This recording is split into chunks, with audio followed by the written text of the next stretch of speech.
our Senior Technical Advisor for Anti-Corruption here at ABA Worldwide. Thank you very much, Randy. And I also like to welcome everyone participating in this community of practice meeting on the U.S. government's anti-corruption efforts under the Indo-Pacific Economic Framework for Prosperity. We are joined by numerous officials from the U.S. government, also anti-corruption civil society representatives, both domestic and international, as well as members from the American Bar Association International Law Section Anti-Corruption Committee. And we thank you all for joining us this morning for this very important topic. As a background to what will be discussed during this meeting, in May 2022, so now we are 2 years to the date, the US government launched the Indo-Pacific Economic Framework for Prosperity with 13 partner countries. Together, these partner countries represent 40% of global GDP and 28% of global goods and services trade. The IPEF, in short, seeks to advance resilience, sustainability, inclusiveness, economic growth, fairness, and competitiveness for the partners' economies. And through this initiative, the IPEF partners aim to contribute to cooperation, stability, prosperity, development, and peace within the region. So in acknowledging that, anti-corruption commitments have been made under the IPEF, and particularly Pillar 4 of the IPEF, the Fair Economy Agreement. And today we have 3 distinguished guests who will discuss these anti-corruption commitments, not only from a USG perspective, but also from a private sector perspective, and most importantly, the civil society perspective. And we are joined by Catherine Nickerson, the Assistant Chief Counsel in the Office of the Chief Counsel for International Commerce at the U.S. Department of Commerce. Also, Erin Murphy, Senior Fellow for the Asia Program at the Center for Strategic and International Studies. And also we have Gary Kalman, the Executive Director for Transparency International US. Please note that the agenda and the speakers' bios are available at the link in the chat box. And for this meeting, we will kick it off by a 30-minute moderated panel discussion. And this will then be followed by a 20-minute Q&A session where we invite all participants to ask questions via the raised hand feature or by typing your questions in the chat box. Also, we kindly request that participants complete the participant survey after the meeting via the link that will be placed in the chat box. And to get us started, I would like to pose the first question to Catherine. So Catherine, from a US government perspective, what really is IPEF and why is it important to integrate these anti-corruption commitments in the framework? Thank you. So thank you so much. I just wanted to start off by thanking the organizers of the panel, so JUSTRAC and the ABA Anti-Corruption Committee. I also wanted to thank my State Department colleagues who assisted in putting this together, and of course, I also wanted to thank my co-panelists, Gary and Erin. Looking forward to their views and the views of the audience. So what is IPEF? Well, I think Lamarck already gave a pretty good overview, so I won't repeat some of those points, but this is an important administration initiative. The Indo-Pacific is the world's fastest growing region with over half of the world's population, 60% of global GDP, 2/3 of global economic growth. So this is part of the administration's commitment to strengthening ties with our allies and partners and tackling 21st century economic challenges in the Indo-Pacific region. I'm delighted to be here to talk about it. We have been negotiating these agreements, as Lamarck said, starting with when the administration announced IPEF back in May of 2022, but we actually tabled our first draft text with our partners for the Fair Economy Agreement, or Pillar 4 on anti-corruption and tax. I will be covering the anti-corruption provisions as part of today's presentation in December of 2022. So after that, we had 8 rounds of negotiations. We went to 7 foreign countries in the Indo-Pacific over that short period. And we had the final round in San Francisco in November 2023. So the legal scrub was just concluded in February 2024, and IPEF partners are now undertaking their domestic approval processes to sign the agreement and to in order to ratify, accept, and approve the agreements. There are 4 agreements that are part of IPEF. There's the trade agreement, and they're called pillars, which is Pillar 1. There's the supply chain agreement, Pillar 2, which is already in force. The Clean Economy Agreement, Pillar 3, and then the one that is our topic today, Pillar 4 on the fair economy. And Commerce had the lead on the Department of Commerce had the lead on negotiating the supply chain, clean economy, and fair economy agreements, with USTR leading on the trade pillar and serving as our co-lead negotiator on the anti-corruption provisions of the Fair Economy Agreement. It's very exciting to now have a regional vehicle for enhanced cooperation and sharing of best practices and information with our IPEF partners, some of which we didn't have binding anti-corruption agreements with beyond the United Nations Convention Against Corruption, like Fiji, Vietnam, Indonesia, the Philippines, Thailand, Malaysia, India, Brunei, and Singapore. Others are OECD partners and party to the OECD Anti-Bribery Convention, like Japan, Korea, Australia, New Zealand. But it's still great to have another forum where we can discuss IPEF anti-corruption issues with them. So getting to the question of why it's imperative to integrate anti-corruption provisions within the framework, well, I think it is imperative. I mean, I'm coming from an anti-corruption and rule of law background.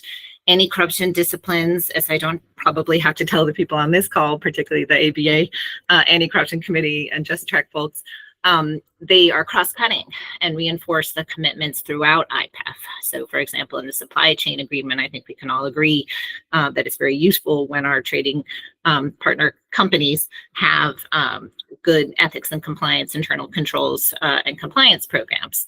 I think it's crucial. The objectives of Pillar 4 are to enhance fairness, inclusiveness, transparency, the rule of law, and accountability. And we also think this will serve to boost trade, commerce, investment, and level the playing field for businesses and workers in the region.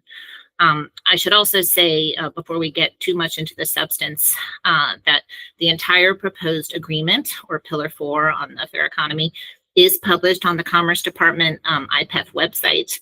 It was published as of March 14th, along with several other Pillar 4 documents, including a U.S. fact sheet, a ministerial joint statement, and a U.S. summary of the draft text that we first tabled. So we obviously can't cover all the provisions during this limited time, but I do want to give you a high-level overview of the commitments regarding the anti-corruption elements. So again, they are cross-cutting and very important for the entire IPEF framework.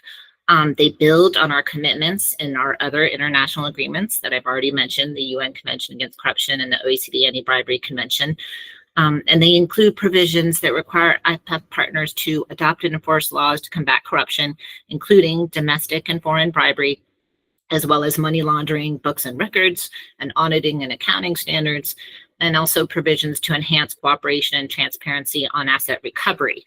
And the asset recovery provisions are also key to this agreement, as they are in the UN Convention Against Corruption, the UNCAC. They build upon internationally accepted standards promoting transparency and accountability with respect to measures to identify, trace, and recover the proceeds of crime. That's the beginning of the answer. I don't want to take up too much time, but I think I have a few minutes left to highlight a couple of provisions. This agreement, I think, also has some unique provisions that are new to anti-corruption agreements. For example, there are binding labor provisions that require IPEF partners to implement and enforce their labor laws as part of their overall commitments to ensure that labor rights are respected. There are also commitments with respect to protections for migrant workers due to the greater impact of corruption that can happen to migrant workers with, for example, with recruitment fees and other fees. The proposed text also includes commitments to support our Financial Action Task Force commitments and standards relating to transparency of legal persons and real estate transactions, so beneficial ownership provisions. Another provision that I believe should aid investors and traders in the way of transparency is one in which the parties committed to publishing on a website each of their measures governing gifts, hospitality, entertainment, and expenses for public officials so that individuals and enterprises are aware of such measures and can abide by them.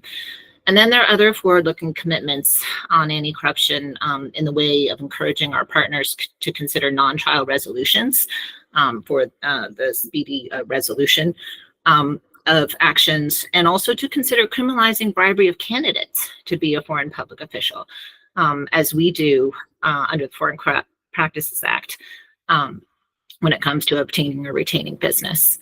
There are also several provisions promoting private sector compliance programs, including law enforcement provisions to incentivize such programs and measures such as voluntary disclosures and cooperation.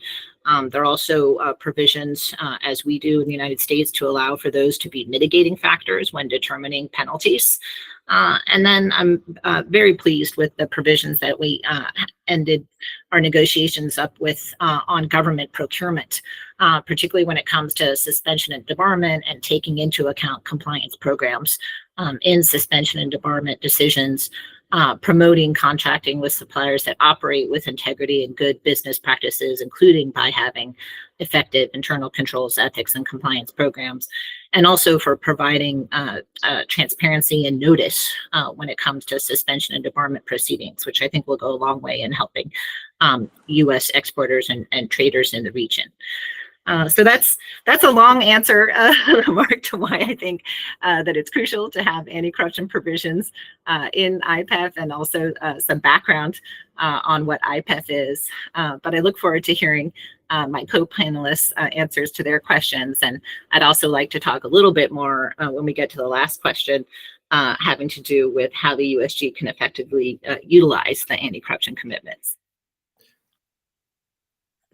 Thank you so much, Catherine, for providing that high-level overview of IPEF and the commitments under the 4 pillars.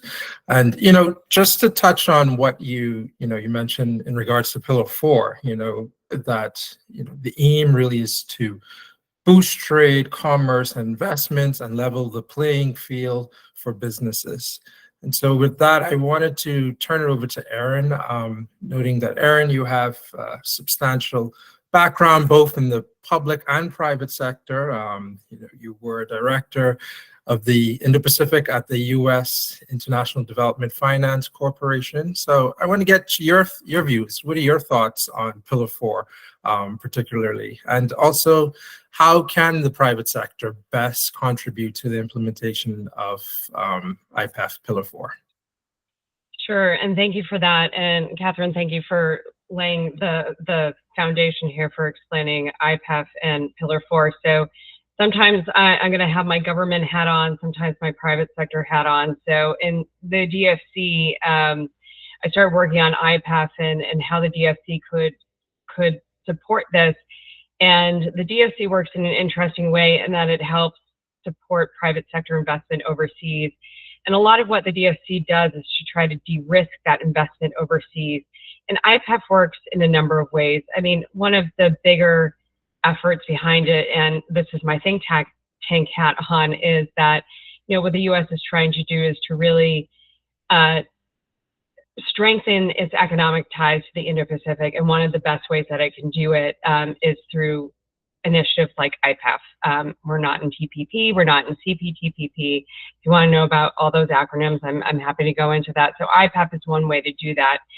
But one reason why the private sector isn't engaging in these markets, even though there's lots of opportunities, as Catherine said, this region is one of the fastest growing. It's extremely exciting across a range of sectors. When you look at the sectors that are really fast growing, it's clean energy, it's digital connectivity, healthcare, critical minerals, especially when we're looking at supply chain diversification.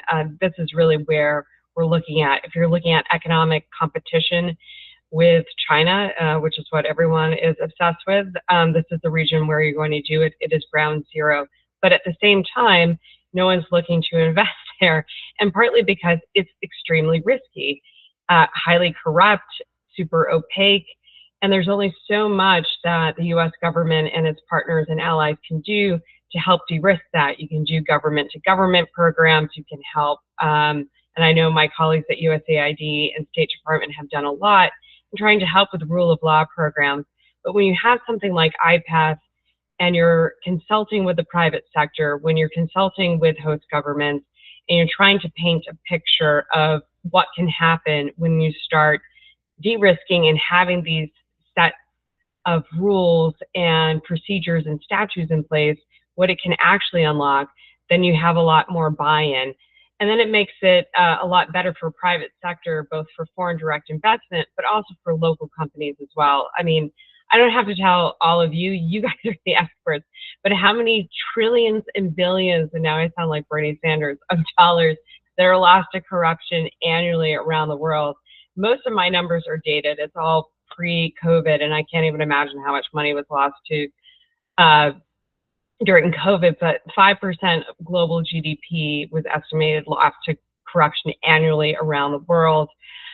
Poor governance and corruption are still perceived by millennials, and I'm sure by Gen Z that are getting into business, as a main obstacle holding their countries back and depriving them of economic opportunities.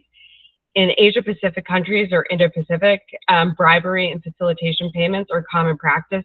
In a survey, 1 out of 4 people in the region have acknowledged paying a bribe. Some countries, the reported incidence of bribery is almost at 40%, and that's India, Vietnam, Pakistan. And there was a survey in ASEAN region, and again, this is pre-COVID, but 79% of business leaders recognize corruption as a major challenge for business operations. And those are local companies. This is not just foreign companies trying to invest. And ASEAN really wants to be kind of the pillar of fast growth, foreign direct investment. And, Indonesia just had a meeting with Elon Musk. They want to have a Tesla battery factory. They have nickel. But again, you have to be able to de-risk. And the only way to do that is to have the rule of law in place, but to also have the capacity to do that. So IPEF is one way to do that. There needs to be an understanding from top to bottom. For small businesses, no matter how sophisticated, they're going to need the assistance in how to adhere to the rule of law and abide by regulations and standards. Even my own experience as a small business owner, I had a handbag company. I felt like I was going to break the law at any time, especially when California had its own regulations and standards. But you're going to need that type of assistance. But we can go into that later. But I think this is going to go a long way in helping the private sector rethink about these opportunities in big markets and exciting markets. Like when you look at the landscape of the fastest growing economies, the Philippines, Vietnam, Indonesia, Thailand is it's doing its thing. Malaysia, there's a lot of really exciting sectors that are happening there. It's a young population, but again, it's really risky. But then from the U.S. government side, a lot of you are working with the U.S. government and working on these big initiatives like IPEF or the Partnership for Global Infrastructure Investment or working through APEC. And a lot of these initiatives are focused on mobilizing private sector capital to invest.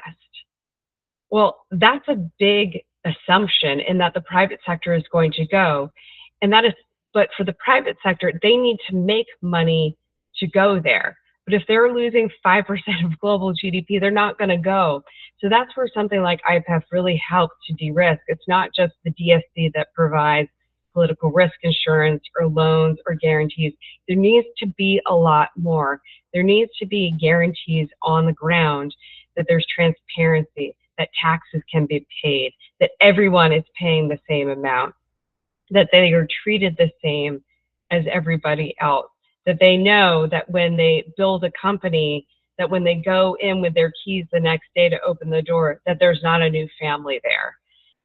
There needs to be these types of guarantees, and it's not just for foreign investors, but for local investors too. There just needs to be that consistency and that that ability to know that your businesses are going to be safe and protected by law, that confidence building. So that question, Lamarck, that you asked is how can the private sector also help implement this? I think for any company that's had to engage in Foreign Corrupt Practices Act or the UK Bribery Act, the Dodd-Frank Act and any of its iterations, there's already that muscle memory of engaging in that, from the mail person who has to make sure that they don't engage in any bribery to, the CEO and whatnot, and any subsidiary, any contractor and whatnot, but it's through their own corporate engagement. And I think that, by doing, and that goes through their corporate policies, their statutes, their ethics, mandates, and how they incorporate anti-corrupt practices. That goes from company memos to training and how they engage with the host governments as well when they invest overseas. It is as much about communication, business to government communication, and also communication with any of the IPEF members. Just from it, say, for example, it's a U.S. company investing in, say, Indonesia. It behooves that U.S. company to engage as much with the U.S. embassy on the ground about what they're doing as much as with the Indonesia government as well, especially at the beginning stages of IPEF. This is as much about communication as well as showing what you're doing, but it is all about what your company policies are. That transparency, your website really matters. Making sure that it is also in the local language so that everyone can see what you are doing. It has to be transparent. And the thing is that people are watching you. Everyone is pretty savvy with social media, and everyone loves to cancel you and call you out on your bad stuff. So you have sheriffs all over the place who are ready to call you out if you're not doing good stuff. So, it is much on the private sector to show by doing. And, for some companies, that's going to be easier said than done. But for also companies on the ground, I think that there's going to have to be a certain learning curve, especially when it comes to stuff around bribery and what is actual bribery, but also what is like cultural practices like giving gifts, what is nice, because sometimes I feel like the US is a little cheap and rude, and sometimes it is nice to get flowers or like food, hot food and whatnot. So maybe we can be a little bit flexible about that. But certainly the private sector has a big role to play, and it is as much about communication and what they need to be able to invest. And this, I think, is a big step forward in making the host economies better for them to invest and to start putting these economies into a virtuous cycle. So I'll stop there and look forward to questions and more on this discussion. Thank you. Thank you so much, Erin, for providing that perspective. Just want to touch on a few things you mentioned. You highlighted that companies need to de-risk. This region is fast growing. You also, provided some statistics and the importance of transparency. And countries need to, show that they are transparent in their dealings as well. And turning over to transparency and the statistics, Gary, I think this is perfect to bring you in here to kind of get your perspective on what is civil society's role in the implementation of IPEF. You are the Transparency International Director for the US chapter. I know that Transparency International implements numerous reports and surveys on the nexus between businesses and corrupt activities, in addition to its renowned annual Corruption Perception Index. So what's your take on this, and what does this mean for civil society? Yeah, thank you, Lamarck, and thanks to the ABA for pulling all this together, and of course, thanks to my colleagues in the Commerce Department for all the hard work. I know I've talked to Catherine and her colleagues over the last several years about this, and really have appreciated the communication and the openness and the exchange. I think I want to start though by taking a step back and talking about the importance of IPEF, not just in and of itself, although that in and of itself is a big deal, but it is a bigger deal because it is part of a number of things that are also happening over the last several years. And we think that there's sort of emerging global norms and a recognition that corruption isn't just the cost of doing business anymore. I mean, we've heard from corporations where they went into a country, one company invested $1 billion in developing infrastructure, and because of corruption, without going into specifics, they had to walk away. And so we are beginning to see that when you stack up the UNCTAD Convention and the other sort of existing anti-corruption bodies, the Financial Action Task Force and others, that's great. But now we're also seeing, for example, the OECD. They've had their anti-corruption working group for a while, but now with the Galvanizing the Private Sector initiative, we've seen new initiatives at APEC. We've even seen the IMF go from in 2003 coming out with a statement that says, yeah, corruption or governance and transparency and these kinds of reforms are not part of our mission, period, full stop. To, in the last 4 or 5 years, coming out with a new statement saying, oh, no, wait a minute, corruption and governance is actually macro critical. And so the recognition and the growth of the issue in people's minds, I think, is helping to turn this from, which I think is critical, a check the box compliance type of attitude to, oh no, wait a minute, this is actually, we have a vested interest in governance and accountability.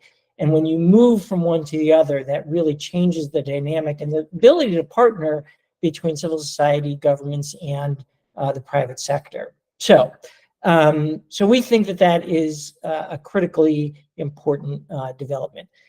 Just to take a second, we're obviously, pretty excited about some of the specifics that Catherine mentioned, the beneficial ownership language, the anti-money laundering language, making sure our real estate markets are protected, whistleblower protections, open contracting, and the asset recovery and return are just some of the things that when I was reading through it, I know that Transparency International has been working on for a long time and appreciates those being included.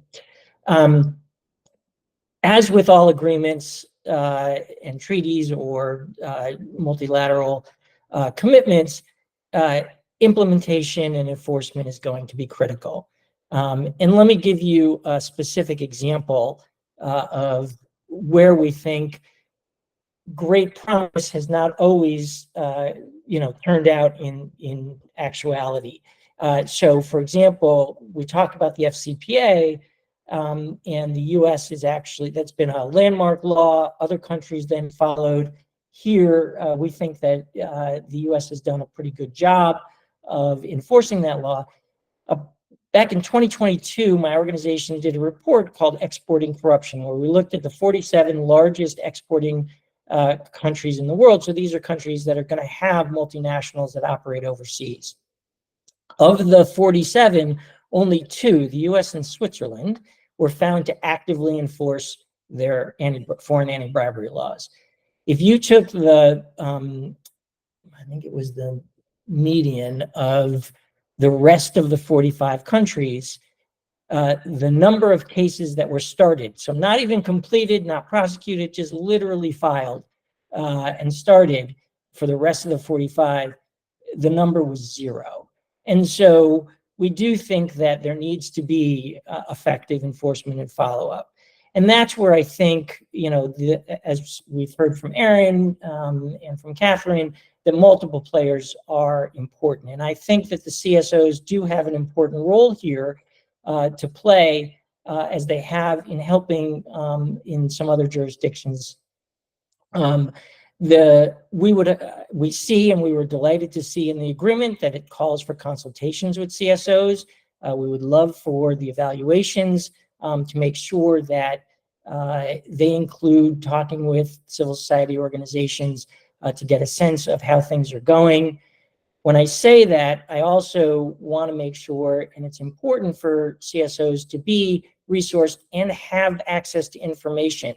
We had a situation in Latin America where CSOs were granted, or actually officially designated as monitors for certain agreements and anti-corruption commitments.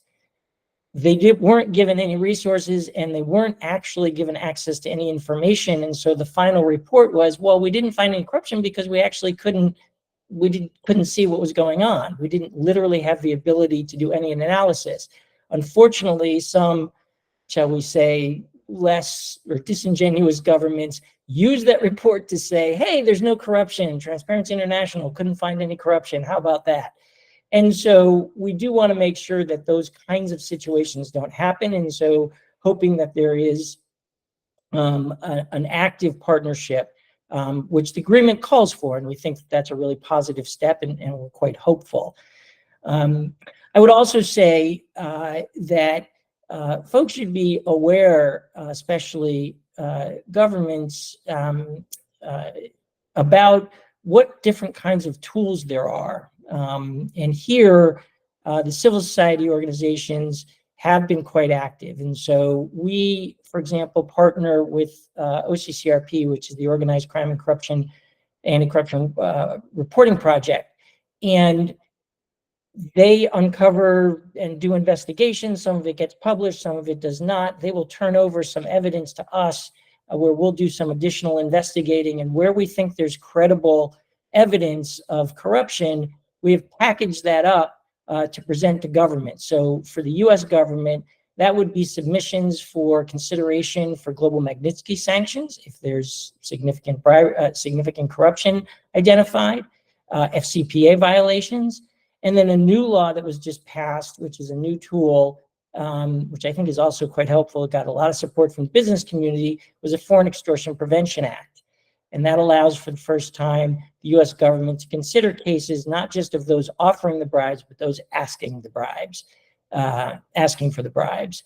And so that is a tool that we were very strongly in favor of, and we helped to move through, and we worked hand in hand with the Chamber of Commerce and a number of business organizations, again, as a way of leveling the playing field.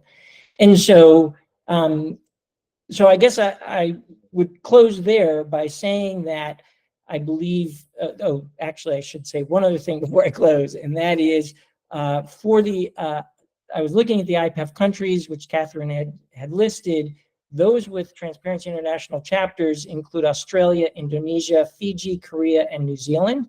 There's certainly other CSOs in the other countries, but we have spoken to all of those chapters about IPEF and about its potential impact, and they're all very eager to work with you all and try and make sure that it is effectively implemented.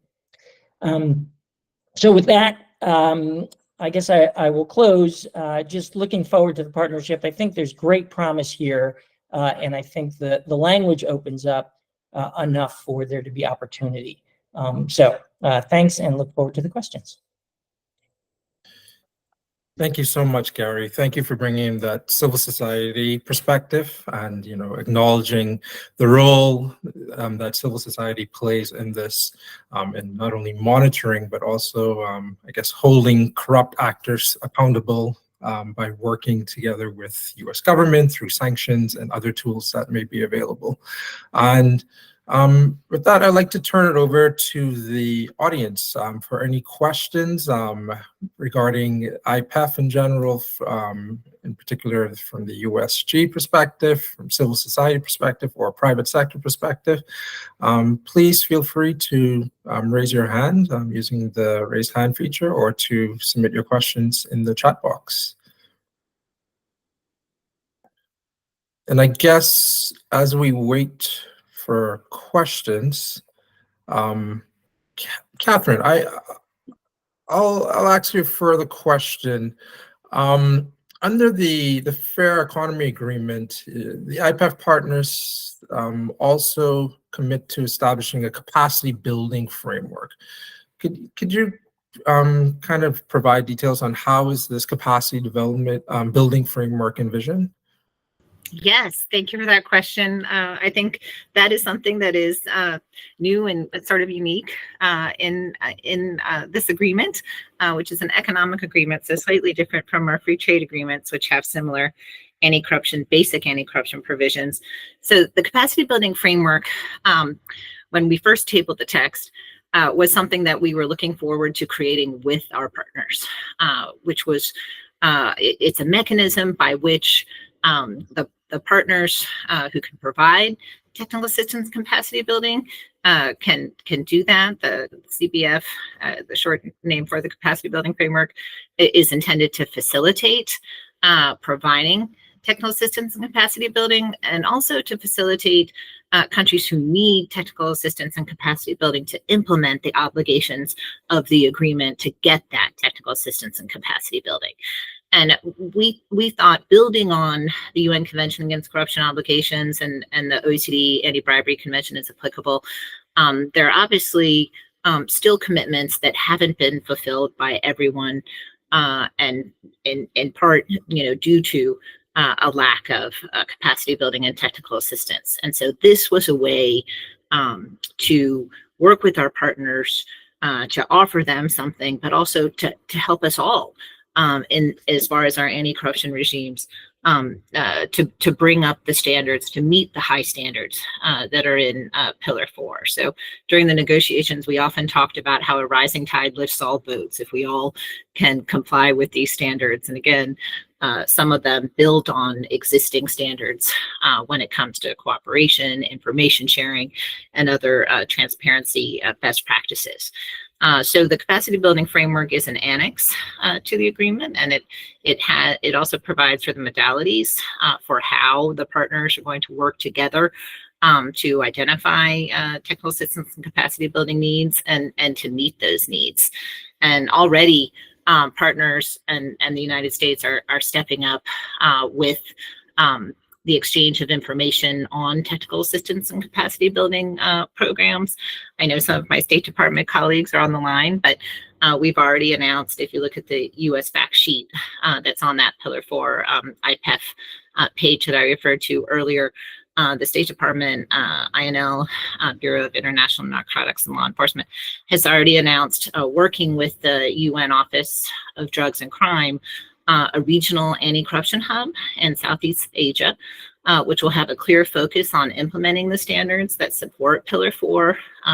State Department has also announced a separate program of regional workshops to support IPEF Pillar 4 implementation. And those will focus on key priority areas such as anti-bribery, asset recovery, and government procurement. So in addition to those programs, the hub is already up and running, and then these other regional programs will take place later, the latter part of the year. Other IPEF partners have also provided anti-corruption and technical assistance programming to further the anti-corruption objectives of the agreement.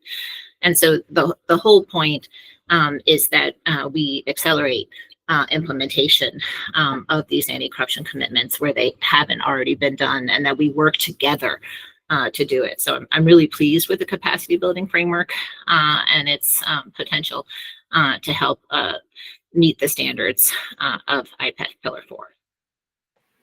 Thank you. Thank you so much, Catherine, for providing that overview of the capacity building framework. I see we have a question from Frank Brown from the Center for International Private Enterprise. Frank, over to you. Thanks, Lamarck. And thank you so much for putting this together in this series as a whole. It's good to see so many familiar faces. I just wanted to build a little bit upon Gary's point that it's really useful to look at the IPEF Pillar 4 in a broader context. And then I think it becomes clear why this is so timely. So I'll just take a couple minutes, if you don't mind, to relate an anecdote from earlier this year. Under the Galvanizing the Private Sector program funded by State Department, we put on an event in Jakarta for members of the American Chamber of Commerce there. And these were mostly corporate compliance officers. And the focus of the session was the Foreign Extortion Prevention Act, right? So this new law that is, as Gary mentioned, criminalizes the solicitation of a bribe, or solicitation of a bribe. And so that the FIPA, this new law, got everybody in the room to hear about this new law, because lawyers want to hear about new laws that may affect their companies. But then once they're in the room, we started talking about the IPEF and the Galvanizing the Private Sector, which seeks to align private sector, government, CSO interests. And the conversation then went to Indonesia's accession to the OECD. It's now been green-lighted back in March to accede to the OECD, which will require it to pay very sharp attention to these issues. And the conversation at one point went to the realm of labor. And Aaron, to your point, one of the reasons why this area is so attractive is that for the low-cost labor that's available, that comes with substantial risks that you'll violate labor standards. And violations of labor standards are typically enabled by corruption. So it's all part of this sort of holistic environment that we're finding in Southeast Asia. So just to build upon the point that there's a lot going on, some of it connected to US government, some of it connected to business needs, some of it connected to the OECD accession process, that make the IPEF a wonderful starting point to have these conversations and to sort of punch above its weight and have far more impact than if it were just in isolation. Thank you. Thanks, Frank. Are there any further questions from the audience? Okay. If not, Aaron, I guess we should talk some solutions. I think Karen, Catherine, in her opening address, she gave the call for action of wanting to hear, some recommendations on ways the U.S. government can, most effectively assist partner countries in advancing their efforts. So, what are your thoughts on this? How can the U.S. government best assist partner countries in advancing their efforts under IPEF Pillar 4? So, I think one thing, and, I think this is a concern for anyone that's looking at IPEF, is one, make this a durable initiative. And I think that there's a lot of concern coming up with this election. And, I'll just call out the elephant in the room that, Trump has already said he's going to tear up IPEF. It's mostly because of Pillar 1 on the trade issue, and he looks at everything through deficits in trade. But also in a second administration, sometimes, these things tend to, especially because there's a short attention span, they tend to not get the attention that they deserve. So it's to keep up that durability and to make sure that there's still attention paid, because it is important. That, and just what Frank was saying, that it's a holistic approach, that especially because this administration is focused so much on labor, that Southeast Asia is an exciting economy, that these member countries that are a part of it, this is what they want. This is the reason why they signed up to it. I mean, there's kind of a hope for market access and that this trade pillar actually does come to fruition. But something like the Pillar 4 part, this is something that businesses need. This is something that host governments need. This is something that entrepreneurs need as well. But something that the U.S. government is good at, and that a lot of folks on this call have the resources for, is providing capacity building and training and whatnot, but also to provide private sector exchanges. So the first is on that capacity building and training. ABA, I think, is one of the best. I used to work on Myanmar issues, and I know that ABA was one of the first in there. I mean, RIP our efforts, but And but it's really important to train right from the beginning. And we can't assume that we're not working with dumb people. It's just lack of experience and capacity, and whether we can either embed people in government or provide exchanges, certificate programs or whatnot, and how to implement and to give people the authority to be able to execute these types of programs. It's tough to stand up to politically connected, rich, powerful people. So we're going to have to be able to give them the incentives and the authority and maybe the escape route if they need it, to be able to implement these things and to show, to give them the runway to allow these things to succeed, so that the virtuous cycle can continue, so that you start seeing that loss of income, that loss of GDP, start to ebb a bit. So those exchanges, the education, the capacity building. For private sector, I think, what I was talking about on the communication side, it's really important, I think, like the private sector and governments, I think, tend to really talk past each other. And, it just sounds so simple. And maybe I'm not giving like the most concrete thing, like, plan 5 meetings. But when I look at all of the big initiatives, one of the things that sticks out so much to me is we're going to mobilize private sector capital, $200 billion. Where's that $200 billion coming from? Are you really going to go and, what U.S. construction company is going to go build a hydropower plant in Laos, or, a telecom industry in Indonesia? Not one that I can think of. And it's because it's so risky. And IPEF Pillar 4 is super great, but that's going to take a long time. So I think the private sector, it really behooves them to communicate, what does de-risking mean? Is what does Pillar 4 mean, and how do you make that durable for them? Like, how can it outlast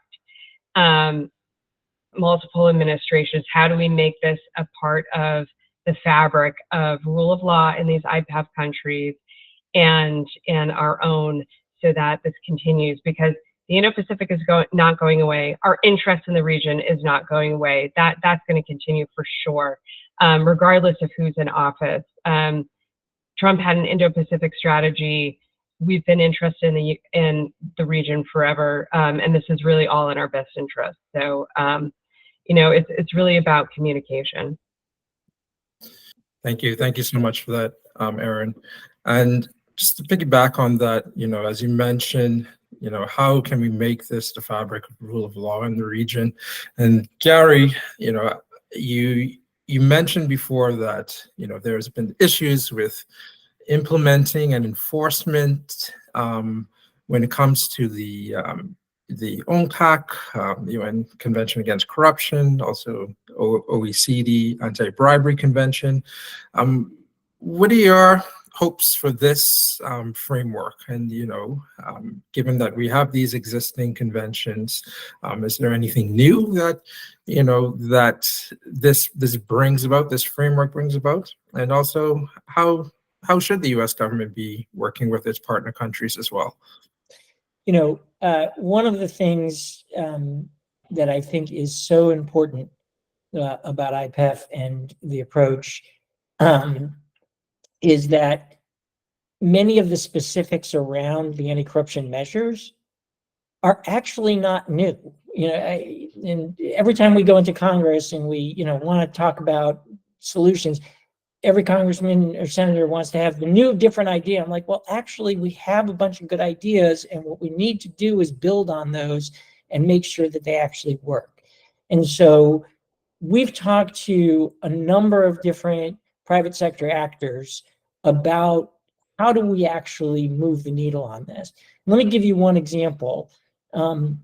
We've spoken to bondholders of sovereign debt in a lot of more troubled economies. And those same countries not only are floating bonds, but they're also involved in IMF programs. And what the bondholders said is they literally, as of a couple of months ago, this is actually a breakthrough, came up with the idea of a governance-linked bond that is, without going into all the details, but we'll provide lower cost financing if countries agree to adopt certain governance measures, right? That is huge. And what they said was the savings from the country, what we would love is for that to pay for the creation of the anti-corruption measures, whether that's a direct open contracting directory or whatever it is. They said, but what is core to us is we want to reinforce existing commitments in those bond agreements so that there's additional pressure to make it happen. And what IPEF did was take some of the things that are existing but not yet being implemented and said, no, here's another pressure point that we are going to utilize to get you to do the things that you've committed to do, right? Or if you haven't committed to do them, it's part of the global norms that are emerging. And so what I think is, and how we utilize IPEF and some is to work in coordination and cooperation with the other agreements and commitments that they've made so that we can finally actually drag this stuff across the finish line. And I think there are partnerships that people have traditionally not realized. I mean, no one would have thought that Transparency International is going to spend a year or more working with private bondholders in the private sector to figure out what we mutually agree on. And I think IPEF does exactly what they're talking about. And so the opportunity, that's why I talk about it being an opportunity. And so let's just make sure we're all working together, because that's how I think we're going to get it done. Thanks so much, Gary. And I think for our final question, we have a question from the audience, and it is, how is the U.S. government measuring success with this, with IPEF, or I would say Pillar 4 in particular? And I will leave that final question to Catherine, if you're able to answer that. And I think it's perfect segue from what Gary said, you know, how do we move the needle on this? So how's the U.S. government measuring success? Well, we're not doing it alone. I think something to build upon what both Aaron and Gary said was that, you know, this is an initiative that the U.S. government is working on together with our IPEF partners, right? This is something that the administration wants us to have more, you know, ties with our IPEF partners, work together with them on fighting corruption, improving tax administration. So it's not only the U.S. I think working with our partners, obviously, we have to sign this agreement and bring it into force, get the capacity building framework up and running. As I said, we have already announced several technical systems capacity building initiatives to help partners bring up their standards to meet the high standards in this agreement. Other countries are also putting together technical assistance capacity building programs that IPEF partners can take advantage of. So I think we're all going to be working together to meet the commitments that we've all agreed upon and come to together. And there are several provisions locked into IPEF that will help us do that. There's the capacity building framework itself. I think both Gary and Aaron referred to some of the provisions in the agreement referring to sharing information and best practices among our competent tax authorities, as well as among law enforcement.